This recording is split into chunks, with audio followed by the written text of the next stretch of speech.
Estamos no segundo episódio da Rota do Empreendedor.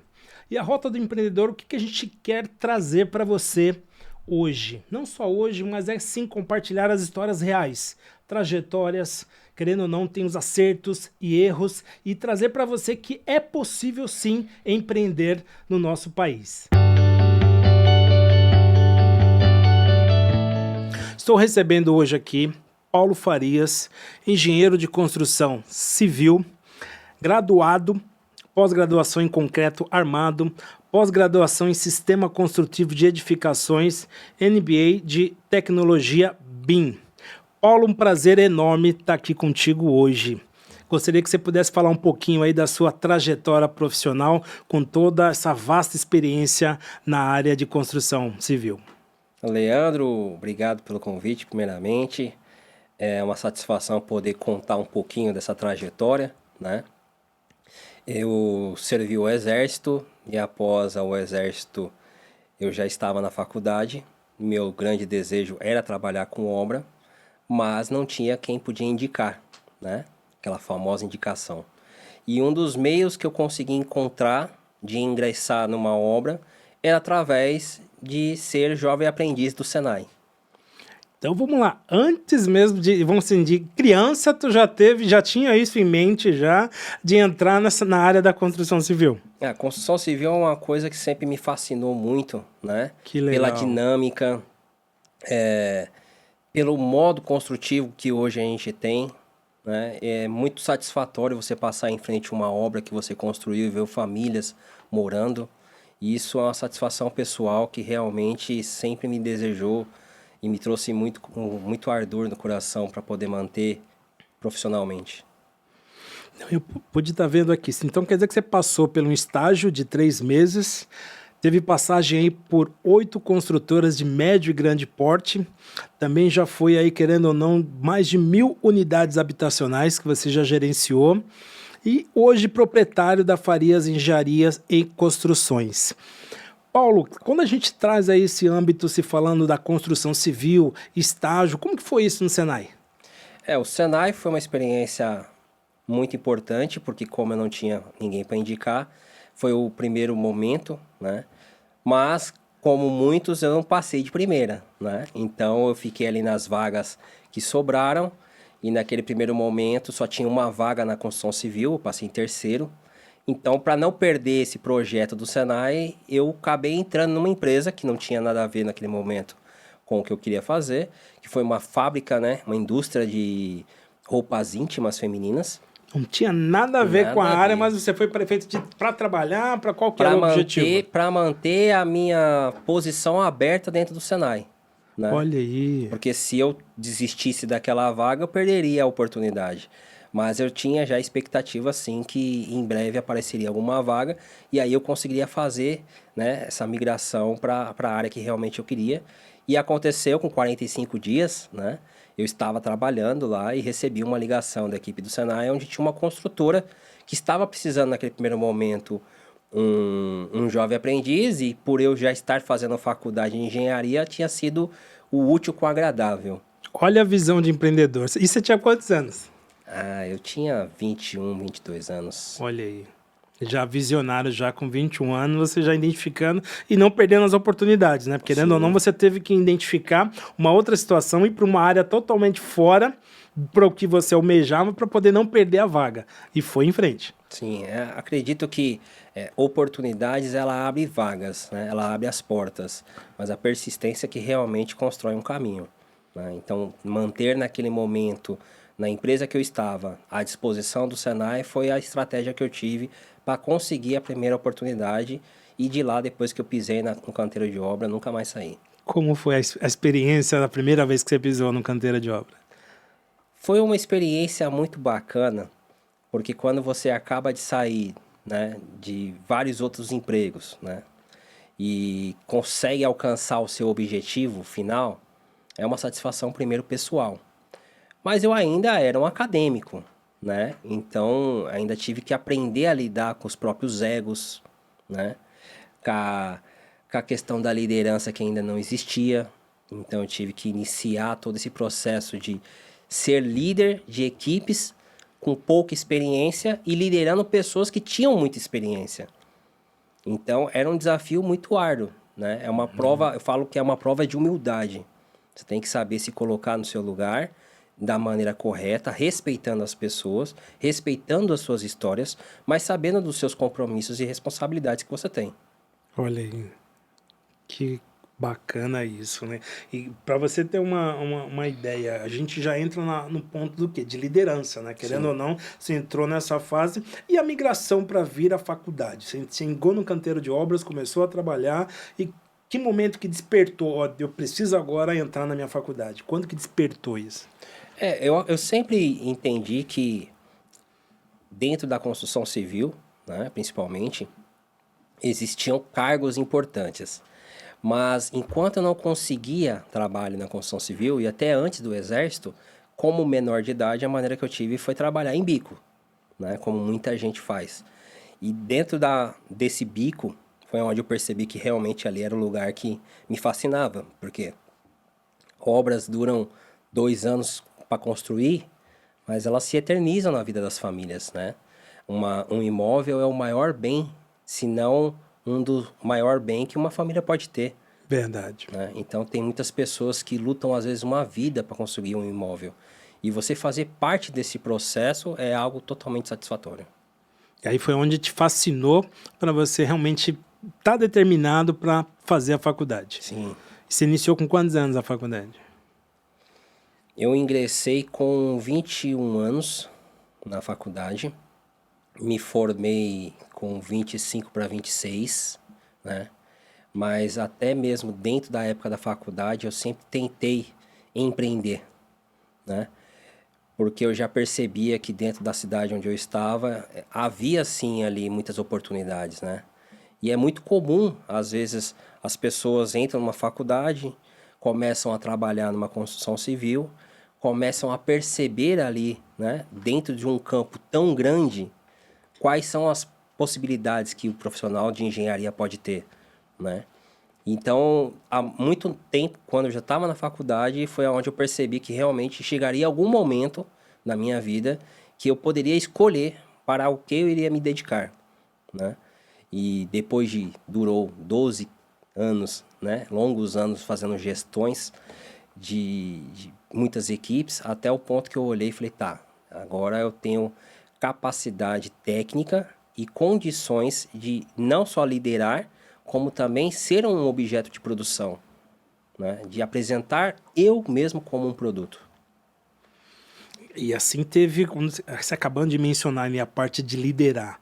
E para conduzir uma equipe, motivar, gerenciar conflitos dentro de obra, querendo ou não, a partir do momento que você acaba de sair da faculdade, você já tem que encarar uma equipe, já fazer gestão. Como que foi essa experiência? Porque uma coisa é você estar ali na sala de aula, você aprendendo, e ao mesmo tempo já ter que sair de lá e já estar liderando a equipe. Como que foi essa experiência logo de start, assim, pós formação, vamos dizer falar? Como eu costumo dizer, Leandro, a faculdade nos ensina a fazer cálculo.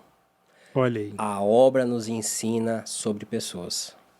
Então eu passei pelas duas faculdades. A faculdade técnica, né? E uma faculdade onde eu tive que aprender não só a liderar, mas também ser um bom profissional. Porque a nossa mão de obra é o maior material que nós temos. O que você aprendeu como liderança e processo? Então, assim, Que uma obra não se faz sozinha. olha aí. Que um engenheiro sozinho ele não faz uma obra, né?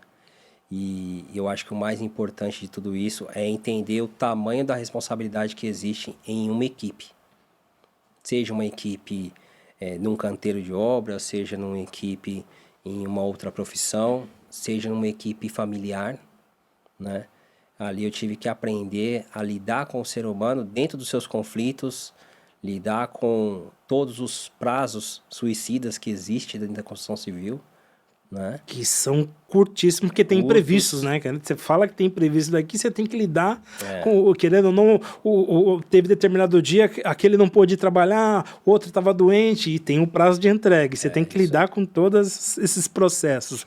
E o lado amigo do Paulo, querendo ou não, se lidar, tá lá do lado do dia a dia do pessoal da obra, como que é o Paulo amigo, ter que abraçar, ter que ser parceiro? Tem alguma história que você pode compartilhar com a gente, Paulo? Leandro, quando o gestor ele consegue olhar para os seus colaboradores, né, de uma maneira humana, de uma maneira parceira, esses colaboradores eles olham para esse gestor também de uma maneira diferente, né? Claro que dentro dessa carreira aí a gente teve vários momentos aí interessantes e que marcaram a minha vida própria, mas eu tive 2 momentos que foram momentos legais. Eu tive uma obra onde eu fazia gestão, né? Eu era o responsável de toda aquela obra.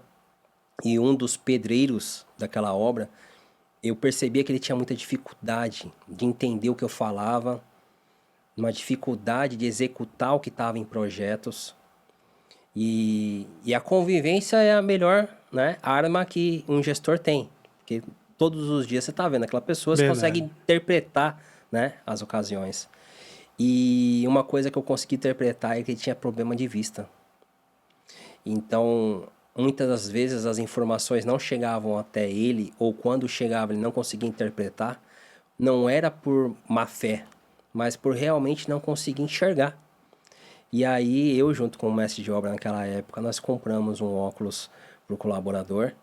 E não só ele foi impactado, mas ele foi impactado, nós que pudemos ofertar de alguma maneira, né, essa ferramenta, mas a equipe nos olhava com outro olhar.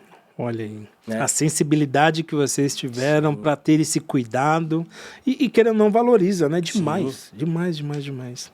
É importante quando os liderados eles percebem que o gestor ele não é um inimigo, né? Ele não é um juiz de um jogo. Ele justamente é mais um membro da equipe. E isso é muito importante, porque o resultado é de todos. Né? Eu costumo sempre falar, na época que eu estava na gestão, eu falava para os meus liderados, se tudo der certo é mérito da equipe. Se tudo der errado, a culpa é minha.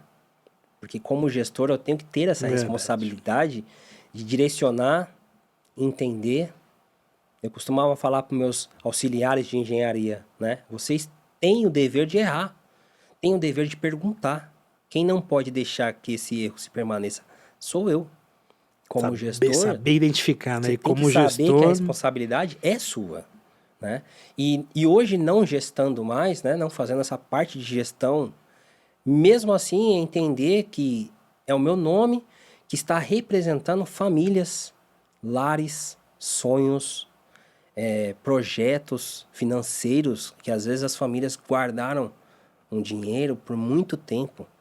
Então essa responsabilidade ela continua sendo enorme. Então, a partir do momento que eu assumo a responsabilidade de trabalhar com aquele imóvel, trabalhar com aquele projeto, com aquele cliente ou com aquela dificuldade do imóvel, é não só o meu nome, mas como muitas pessoas envolvidas que dependem do êxito disso. onde você precisa trazer a equipe para perto. Sim. Tanto o mesmo trabalho que eu fazia com as equipes, hoje eu faço trabalho com os clientes. De mostrar para eles com clareza o que realmente é o processo, quanto tempo isso realmente vai demorar, se realmente aquele investimento está sendo bem feito. Mas é bem dinâmico, né? E gratificante, né? Muito gratificante. E em algum momento que você, como pode assim, de engraçado que você falou, cara, tem que trazer esse cara aqui para perto de mim. Aconteceu, querendo ou não, você tá lá na ponta, com certeza deve ter acontecido alguma coisa numa situação dessa. Conta pra gente. Obra dinâmica, né? A gente costuma dizer que toda obra é uma obra, né? Uma obra é diferente com a outra, nunca vai ser igual. Mas no meu retorno a São Paulo, né, eu construí um prédio onde eu tinha uma estagiária, né? E mulher em obra, por ser minoria, né? Então, a peãozada fica tudo doida. Fica toda oriçada. Toda oriçada. E eu tinha um pedreiro naquela época que gostava dessa estagiária, achava ela muito bonita e tal. E eu comecei a dizer para ele que ela gostava de determinadas coisas. Ah, geleia de morango, barrinhas de chocolates, né? E falei para ele, leva para ela que você vai se dar bem. E ela começou a estranhar quando ela chegava de manhã na sala Tava e tudo as coisas já arrumadinho. estavam lá. E aí eu falava, ó, fulano tá trazendo algumas coisas e tal, para te agradar, para te deixar o dia legal, né? Ela, não, mas eu não posso receber. Eu falava, não pode fazer desfeita, né? Vai ficar chato pro cara se o cara, né, não puder. Só que eu não gosto dessas coisas. Eu falei, não tem problema, deixa aí que a gente vai consumindo. E aí eu mantive isso por vários meses. O pedreiro E entregava ela não comia. produtos, ela não comia, e eu falava pra ela que ela não podia falar pra ele, pra não deixar ele triste. Até quando acabou a obra, e foi um momento, né? Não teve jeito, tive que falar. Eu falei pra ele, ó, a pessoa aí não gosta das coisas que você tá dando, né? Pô, mas eu dei tanto tempo. Falei, não, eu agradeço, mas, né? Fui eu quem comi. Mas como acabou a obra, né? Então agora é outra equipe. Aí pra você ver, né? Querendo ou não, os dois você trouxe pra perto, né? Os três, Os ficou os três né? felizes. Ela, ele e eu. Que legal, muito bacana. Vamos falar um pouquinho de empreendedorismo, nessa virada de chave, que querendo ou não, o Paulo, você passou aí por 8 construtoras, né? E teve que ter a virada de chave para falar, agora é o momento que eu vou atuar para o meu negócio, para a minha empresa. Como que foi essa mudança para você sair de uma construtora hoje, trabalhando lá, chegou a ser CLT, provavelmente, e para encarar o empreendedorismo? O mais fascinante, Leandro, como eu sempre digo, é a entrega dos empreendimentos. E normalmente um engenheiro, ele não é o primeiro a chegar, mas é um dos primeiros a sair da obra. Porque quando a obra ela chega em determinado ponto, que ela já está com muita etapa concluída, normalmente pelo custo financeiro de uma construtora em manter um engenheiro, eles preferem já removê-lo para um novo projeto, né? E fica uma equipe reduzida, às vezes, para poder fazer a entrega com o cliente. E então, por vários momentos e vários empreendimentos que a gente se doou anos, né, na construção, eu não tinha aquela satisfação de ver o cliente pegar a chave para morar. Então, eu normalmente fazia as visitas, né, nos momentos de vistoria, mas pós aquilo, eu já estava em outro projeto. Quando os moradores estavam recebendo a casa, eu já estava Tu não participava daquilo iniciando naquela... outras. Então, quando eu comecei, por indicações de amigos, a ter novos clientes fora da construtora, eu conseguia iniciar o processo e finalizar o processo com os clientes. E aquela satisfação pessoal, para mim, aos poucos foi se tornando maior do que quando eu estava na gestão. Então, o primeiro ponto foi o sentimento de olhar no rosto da pessoa, aquele abraço caloroso. Aquela satisfação, foi como você Aquele mencionou aqui, agradecimento. passa a ser um bem maior ter a realização, que não está construindo e entregando um sonho para ela, né? Sim, e essa satisfação realmente chegou a um ponto que eu falei, tá, já era difícil ser gestor, né, durante o dia e às vezes até tardes da noite, e atender esses clientes, né, pós-horário, mas a satisfação de poder olhar para aquele cliente e falar, olha, tá aqui o seu processo foi concluído, ou tá aqui o seu projeto que você tanto sonhou e agora está num papel. Essa satisfação para mim foi se tornando cada vez maior até o ponto que eu cheguei e falei, tá, vai ter que chegar uma hora que eu vou ter que escolher, porque é muito cansativo, né? Você trabalhar, sei lá, das 7 da manhã até 7, 8, 9 horas da noite, e ainda ficar até 11, meia-noite fazendo os serviços dos seus próprios clientes para honrar os prazos. Então, realmente, e acham que é fácil, né? Não, muito desafiador, muito desafiador. Você manter isso com a rotina de estudos, porque eu sempre, constantemente estou estudando. Manter a qualidade do trabalho que você está fazendo na parte da gestão e os seus clientes. E além de tudo isso, encontrar tempo para a família, para a sua própria vida, chega uma hora que você tem que fazer uma escolha, né? Tem uma música que costuma dizer que a vida é um cassino e você é uma ficha, né? Então, assim, aonde você vai colocar essa ficha? Aonde vai depositar essa ficha? E aí foi aonde eu comecei a entender que cada vez mais esse processo iria acontecer mais rápido. eu comecei a ter um fluxo de clientes maior ao ponto de eu olhar e falar, tá chegando o momento de eu parar de fazer gestão em construtoras e me dedicar realmente a pessoas, que é aquilo que realmente aquece meu coração. Você acorda não com a obrigação, né? Mas você acorda com a satisfação de cada vez que o processo anda um pouco mais, cada vez que você está mais perto de finalizar um projeto. Uma satisfação maior, É né? muito grande, é muito grande. Tem uma situação de algum cliente que você pode contar para nós que foi aquele diferencial quando você entregou as chaves? Você tem alguma história para contar para gente? Para compartilhar? Mesmo trabalhando em construtoras, né, eu tive uma obra aqui na região da Lapa que é muito diferente quando você trabalha numa construção de alto padrão, mas de um grande porte. Uma construção de um prédio, ela normalmente se dá por tipologias. Tá. Então, essas tipologias, elas são padrão. Então, às vezes, o que você tem no primeiro andar, você tem no segundo, você tem no terceiro, você tem no quarto, e assim vai até, né, a parte superior da torre. Quando você constrói uma casa, já é diferente. Porque a casa, além dela ser personalizada, né, um cliente que compra hoje um apartamento de uma construtora, ele participa do primeiro momento, né, da venda, e ele só vai retornar a participar no final, quando é para fazer sua vistoria. Então, todo o processo do produto, o cliente não participa. Não participa. Né? Então, o centro da construtora é realmente em executar o produto dentro do prazo, com as metas, com aqueles objetivos físicos. Quando você constrói, por exemplo, uma residência, é diferente, porque esse cliente ele acompanha do começo ao fim. Ele faz questão de estar lá. Faz. E quando você sabe que você está entregando o seu melhor, buscando a satisfação não só do cliente, mas também da empresa da qual você presta serviços, e vê que você está entregando a chave e sabe que ali você não vai pisar mais. A partir dali, quem vai pisar é só a família. Mas aquela construção que para você foi um trabalho, agora é um lar, essa satisfação realmente é muito grande. Então, dentro dessa caminhada toda aí, tanto em construtoras quanto fazendo serviços fora, essa satisfação pessoal de poder entregar um empreendimento, ou de ver essas famílias construírem lares. Você passar, por exemplo, ali na Vila Prudente, onde eu entreguei uma torre, e ver aquele monte de luzes, né? Mesmo eu entreguei em 2020, 6 anos atrás, e você tu passa hoje ali uma satisfação enorme. Você passar por ali, você fala, não, tem o meu dedo aqui. E mostrar para os filhos, né?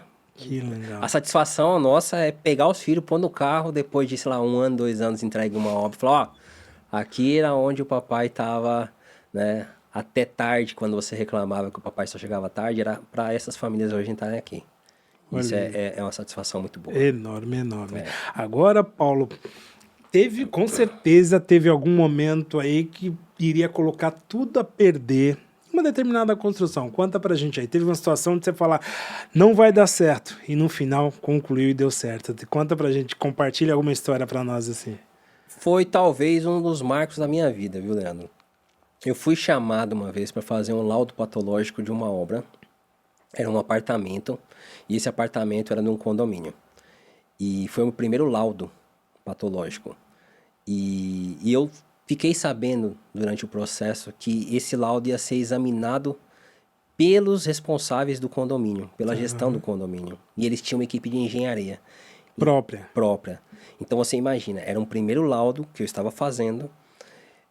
Na época não tinha inteligência artificial, né? Então você igual tinha... hoje não facilitava. Não. O frio na barriga, ele existe. Enorme. Então, assim, o receio de você mandar um documento e ele não ser aprovado, o receio de o cliente se sentir prejudicado porque o trabalho que você fez não foi suficiente. Ali foi um momento chave na minha vida e me marcou quando eu recebi o deferimento do laudo patológico para o cliente. Então, foi um momento muito importante. E um outro marco, né, da construção da minha vida foi poder construir, né, a casa do meu avô. Como foi isso? Conta pra gente. O meu avô, como muitos brasileiros, né, e paulistanos e paulistas, é um homem do Ceará que construiu tudo na vida, o que construiu ao seu esforço e suor, né? decidiu construir uma casa em Americana. E nessa casa ele construiu como muitos brasileiros fazem, né? Vão construindo, vão fazendo, né? Do jeito que acham que é o correto. E ele morou nessa casa por muitos anos. E aí já, depois de um avançar da idade dele, ele um dia chegou em mim e me perguntou assim, olha, se eu mudasse para Campo Grande, você me ajudaria a construir minha casa? Olha aí. Eu falei, vô, o senhor já é um senhor de idade, aposentado há muitos anos, né? Nunca na minha cabeça eu pensei que ele teria essa audácia de fazer isso depois de tantos anos, Depois né, de vida. Depois de um mês para o outro, meu avô vendeu a casa que ele tinha em Americana, pegou esse dinheiro, foi para Campo Grande, falou, agora você precisa honrar com a sua promessa. Olha Agora aí. a gente precisa construir essa casa. Só que, assim como o meu avô, né, muitas pessoas em São Paulo e em todo esse nosso Brasil, perdeu muito o valor da casa, né? Uma casa irregular hoje no mercado, ela perde de 30% a 40% do seu valor real. Isso é comum, né? É comum. E aí, quando ele foi descobrir isso, quando ele foi pôr para vender. Então, uma casa que valeria, sei lá, 300 mil reais, perdeu aí 30% a 40% desse valor. Olha isso. E aí ele chega em Campo Grande com menos do dinheiro do que ele imaginava, com a necessidade agora de construir, porque agora não tem mais casa, né? Agora tem que fazer.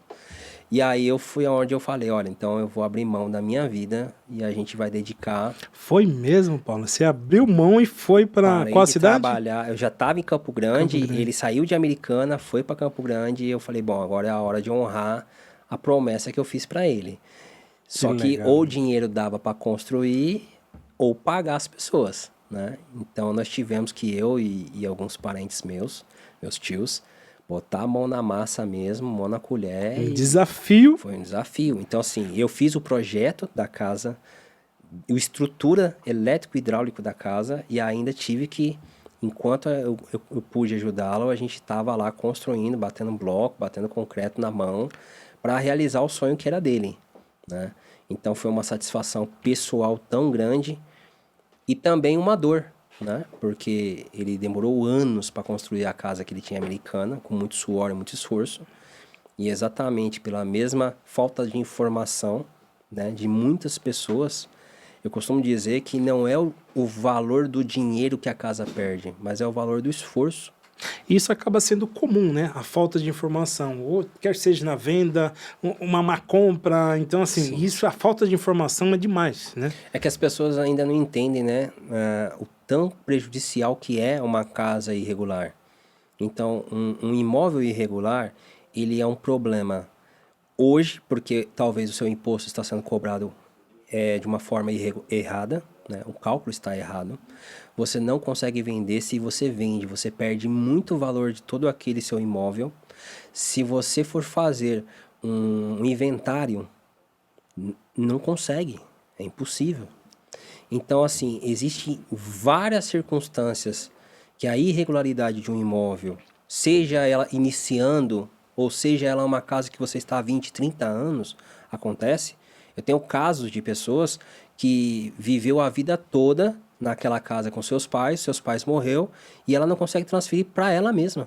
Olha, né? Própria família. Não consegue. Então, assim, muitas famílias hoje, principalmente em São Paulo, não conhecem que existem meios e existem momentos importantes que a prefeitura ela concede certos ajustes na legislação para conseguir facilitar, né, a regularização.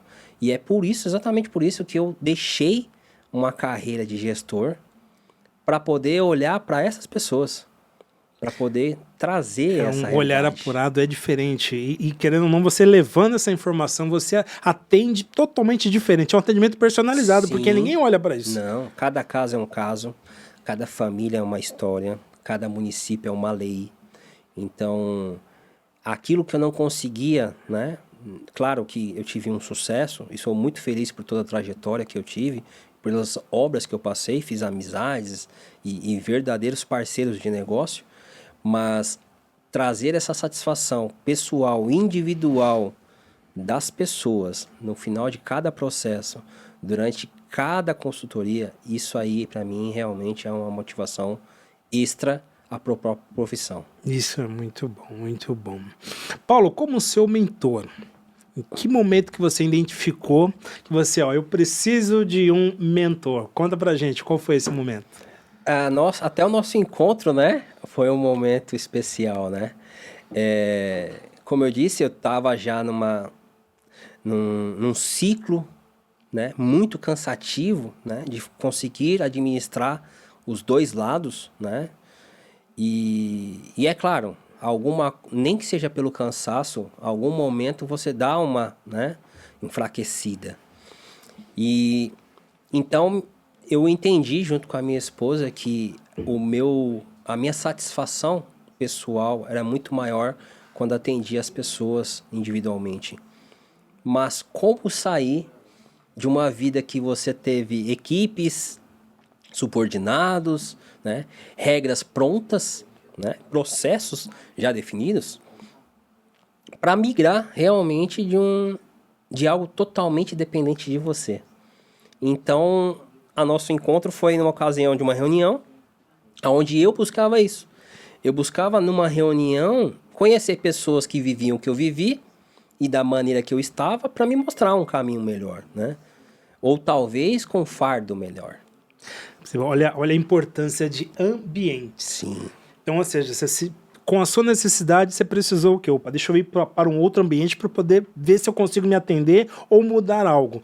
Eu também estava lá para buscar o quê? Aumentar meu leque de network, a palestra que nós iríamos receber, e a gente acabou o quê? Se conectando. Sim. E hoje estamos aqui nesse bate-papo, eu podendo te mentorar, querendo ou não, trouxe aí uma satisfação para a sua vida, uma mudança para a sua vida na mentoria. Então, é a mudança de ambiente transforma. Sim. Não só a mudança de ambiente, mas entender que o papel do mentor não é fazer o que eu faço. Porque senão você não é o meu mentor, você é um concorrente, né? Ou pelo menos um par de negócio. Mas a ideia do mentor é exatamente uma pessoa que está fora do negócio, que tem uma visão mais ampla, que muitas vezes a gente que está preso, né, no campo de visão não consegue ver. E o mentor consegue te olhar de cima para ti, né? É uma coisa que a gente sempre conversou, mentoria não é um atalho, né? Mas a mentoria nos facilita não ir pelos lugares errados. E isso realmente foi o que você sempre trouxe, né? Desde o primeiro diagnóstico, né? Naquele momento de clareza, né? E é até uma palavra engraçada que você mesmo usa, né? Momento de clareza. De clareza. Porque tem coisas que às vezes está tão claro na nossa frente. É o óbvio, mas tu não enxerga. É o vê, óbvio, né? Então, é importante esse momento de você olhar com... Olha, tem uma pessoa que está vendo realmente algo que eu não consigo ver, ou um bloqueio que é um bloqueio não identificado. Na mentoria, isso é importante, porque isso vem à tona, né? Os nossos desafios. Então, é muito importante a parte não só dos ambientes, mas com quem a gente anda, né? Então, a mentoria, ela faz que o meu sucesso também é seu. Verdade, obrigado. Né? Então, isso traz muita segurança, não só para a parte de migrar de uma carreira, mas também para entender quem é o cliente, qual é o foco. As etapas, né? Olha que importante. Nós passamos pela etapa de clareza, passamos pela etapa do diagnóstico, e aí a gente foi para onde? Para o processo. E não fomos direto na venda. Então, ou seja, teve uma etapa antes, para que possa ser o quê? Criado uma metodologia, e você foi o quê? Implantando. Quando você implantou, vamos falar aqui, Paulo, acho que dentro de 60 dias, ou até menos, você começou já a colher frutos. Né? Sim, sim. É aquela estratégia que você sempre fala, né? Os 3 P's, né? Processos, produtos e pessoas. Né? Então, é muito importante a gente entender qual é o processo, qual é o produto e quem são as pessoas que eu quero atingir durante esse processo. Então, a sessão de clareza aqui é engraçado, mas realmente ela traz essa clareza. Mesmo antes da mentoria, né, real, essa individualização que eu consigo fazer com o meu cliente, caso a caso, o mentor como você também é. Então você vai mentorar desde um dono de uma oficina, de um engenheiro, de uma professora. O empreendedor real, né? Sim. É o empreendedor real. E querendo ou não, a diferença, igual você mentou, não é um atalho, mas a partir do momento que você traz clareza, identifica, porque não é só o faturamento. Cara, tá, mas quanto você está lucrando? Né? Hoje foi bacana quando a gente chegou aqui, tu me mostrou, pô, né, ó, tá caindo pedido aqui de venda, tá caindo cliente aqui, então isso é satisfatório demais. Você poder me mostrar isso e falar, cara, olha que eu fiz minha transição de carreira, montamos, estruturamos e tá caindo pedido, tá caindo cliente todos os dias. Isso é fantástico. E é muito bom poder participar dessa fase que você está podendo tá te mentorando, porque volto a dizer, é importante. E querendo ou não, a gente cria esse laço de amizade, de parceria. Sim. Isso também não tem preço, né, Paulo? Sim, com certeza. Eu acredito que, assim como meus clientes, né, acabam se tornando verdadeiros amigos, pessoas próximas, né? Esse papel do mentor é exatamente isso, é andar junto, né? Como diz o filme da Alice do País das Maravilhas, né? Quem não sabe para onde vai, qualquer caminho serve. Sério, né? Então é muito importante você ter essa clareza e nada melhor do que poder ter alguém, nem que seja para desabafar, né? Porque a nossa vida de empreendedor é uma vida solitária, né? É uma vida desafiadora. Mas até a máquina funcionar como você quer que ela funcione, você entrega muita energia. E nem todos sonham o seu sonho. Né? Nem todos entendem que sua visão de empreender, ela realmente tem um foco, um objetivo. Não o objetivo apenas de financeiro, como você sempre fala. Né? Não é o faturamento que importa, mas é a qualidade e a constância. Então, esse ponto te muda, porque você não está tão preocupado mais apenas enquanto está entrando, mas quando está saindo com qual objetivo? Qual é a intenção? Então, eu acho muito interessante não caminhar sozinho.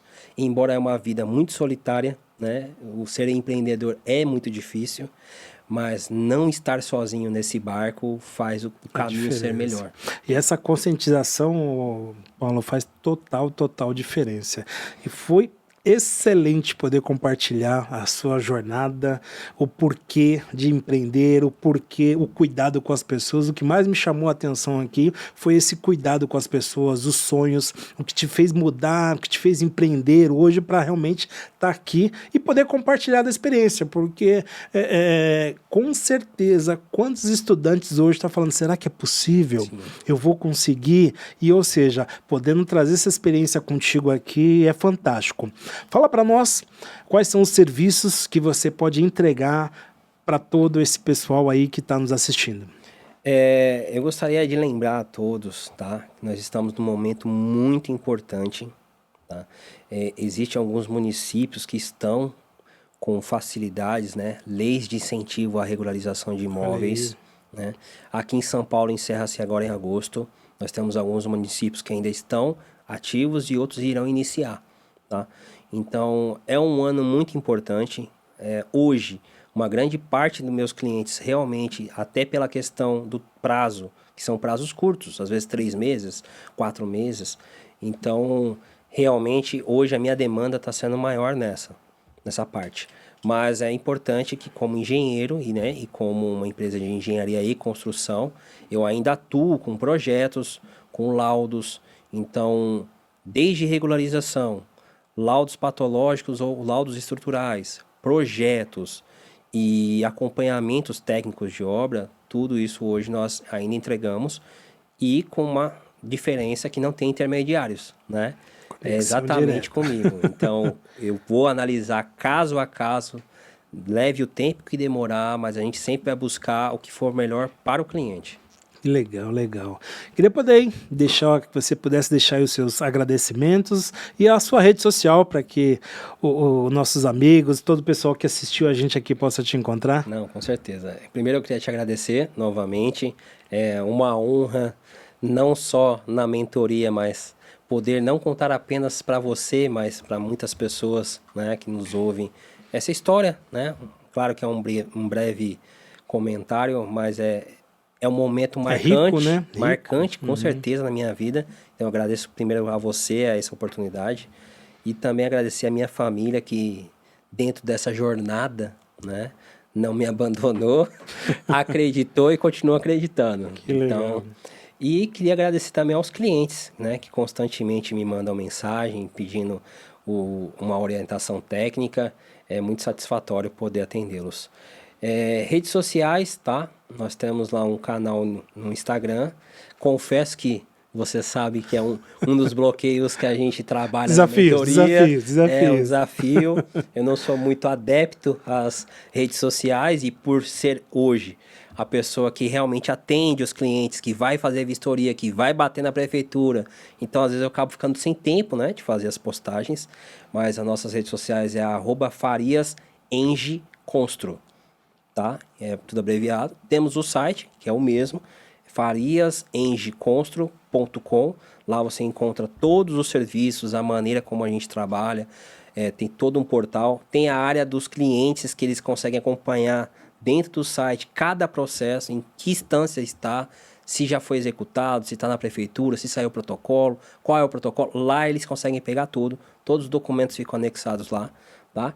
E eu acredito que o melhor canal é o WhatsApp, né? O nosso número é o 11 98474 9505. Fiquem à vontade e vai ser um prazer inenarrável atender a cada ouvinte aqui da Rota do Empreendedor. Maravilhoso. Paulo, eu que agradeço também esse bate-papo, poder, sem querer ou não, compartilhar a sua história.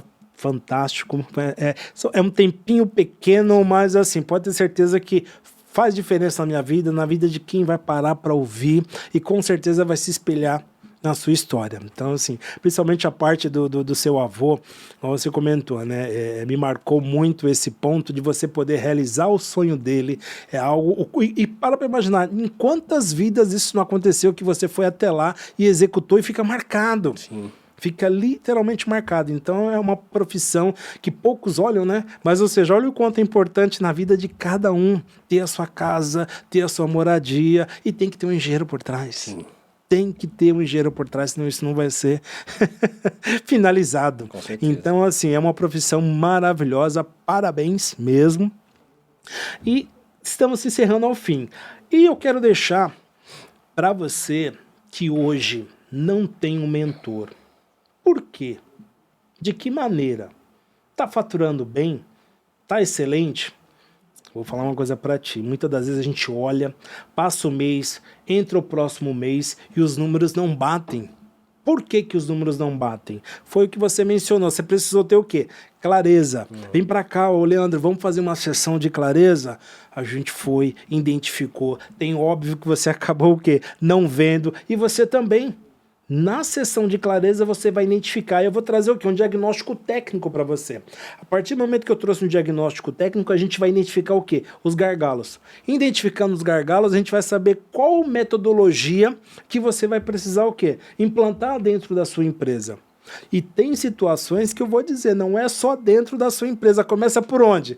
Pelo dono, sim, por você, o seu dia a dia. E você precisa de determinadas situações estar em alta performance até mesmo para entrar dentro da sua companhia e trazer a sua equipe. Então tem que começar onde? Em você. Então traga-se uma mentoria, dá esse start, aperta o play. Eu vou deixar aqui as minhas redes sociais, procura sim, porque a Rota do Empreendedor dá esse direcionamento. A mentoria tem lá sim a mentoria que vai trazer uma diferença enorme para o seu dia a dia. Dá resultado, Paulo? Com certeza. Como diz aquela frase, né? O cemitério é o lugar mais rico do mundo, né? Lá estão os livros que nunca foram escritos, né? As invenções que nunca foram feitas e as empresas que nunca abriram. Olha aí. Forte. Forte, não tinha ouvido não. É importante. Olha isso, importante. Excelente. Fiquem com Deus. Um grande abraço.